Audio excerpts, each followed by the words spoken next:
இங்க ஒரு ஆடு மனுஷன் உடம்பும் ஆட்டோட தலையும் இருக்கக்கூடிய ஒரு குட்டியை போடுது. ஆனா அந்த கப்பல் பார்த்து ரொம்பவே ஆச்சரியப்படுறாங்க. ஏன்னா இவங்களோட பண்ணையில இருக்கக்கூடிய ஒரு ஆடு தான் இப்படி ஒரு குட்டியை போட்டிருக்கு. ஆனா இவங்க அந்த ஆட்டை எடுத்து அவங்களுடைய வீட்டுக்குள்ள கொண்டுட்டு போயிடுறாங்க. ஏன்னா இவங்களுக்கு ரொம்ப வருஷமா குழந்தை இல்ல. இப்ப இதுக்கு ஆடாங்கிற ஒரு பேரை வச்சு இப்ப அதை அவங்க பாசமா வளர்க்க ஆரம்பிக்கிறாங்க. சோ இதை நான் குழந்தைன்னு சொல்றதா இல்ல குட்டின்னு சொல்றதான்னு தெரியல. அதனால அந்த பேரவே நான் கூப்பிடுறேன் ஆடாங்கிறத. இப்ப இவனோட உண்மையான அந்த அம்மா ஆடு இவனை பாக்குறதுக்காக வரும். ஆனா இவங்க ரெண்டு பேருமே அந்த ஆடை அடிச்சு துரத்தி விட்டுறாங்க. அப்படி இருக்கையில ஒரு நாள் ஆடா காணாம போயிடுறான். இவங்க எல்லா இடத்துலயுமே தேடி பாக்குறாங்க. எந்த இடத்துலயுமே அவன் இல்ல. அப்ப கடற்கரை ஓரமா போய் பாக்கல அவங்க அம்மாவோட இவன் இருந்திருக்கான். சோ இவங்க பார்த்ததும் போய் அவனை தூக்கிக்கிறாங்க.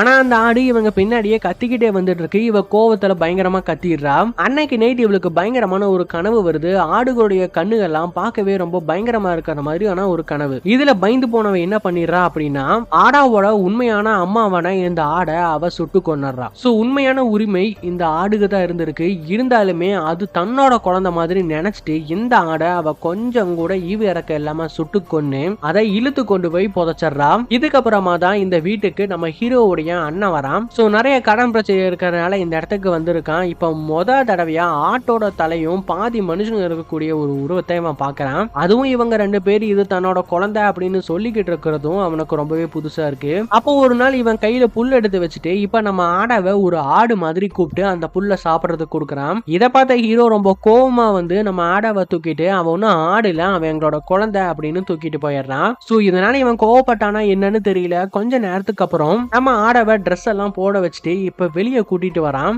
சோ அவனும் நம்ம அப்பாவோட அண்ணன் தான் அப்படின்னு சொல்லி நம்பி கூட வந்துகிட்டு இருக்கான். இப்ப அவனை நிக்க வச்சுட்டு இப்போ ஒரு துப்பாக்கி எடுத்து அவனை குறி பார்த்து நின்னுகிட்டு இருக்கான். என்ன நடக்குதுன்னே தெரியாம அவன் நின்னுட்டு இருக்கான். இப்ப அவன் சுற்றுவானோ அப்படின்னு நினைக்கல. இந்த பக்கம் தூங்கிட்டு இருக்கிறவ இவ எந்திரிச்சு வெளியே வந்து பாக்கல. அவன் சுற்றுப்பானோ அப்படின்னு நினைச்சா இல்ல அவன் சுடல. மனசு மாறிட்டான் போல இருக்கு. இப்ப அவனுடைய மடியிலேயே படுக்க வச்சு ரெண்டு பேரும் தூங்கிக்கிட்டு இருக்காங்க.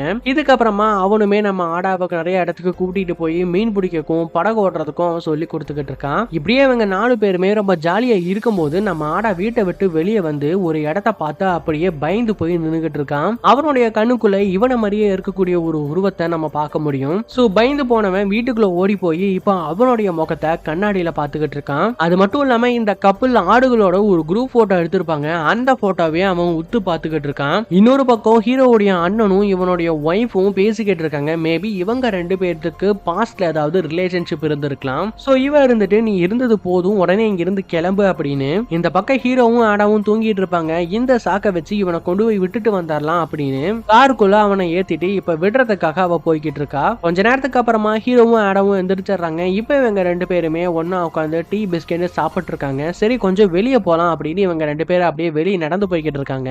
இன்னொரு பக்கம் நம்ம ஹீரோவுடைய அண்ணன் அவ பஸ் ஏத்தி விட்டுட்டு இப்ப திரும்ப ரிட்டர்ன் வந்துகிட்டு இருக்கா. இவங்களும் அங்க கொஞ்ச நேரம் இருந்துட்டு இப்ப திரும்ப ரிட்டர்ன் வீட்டுக்கு நடந்து வந்துகிட்டு இருக்காங்க.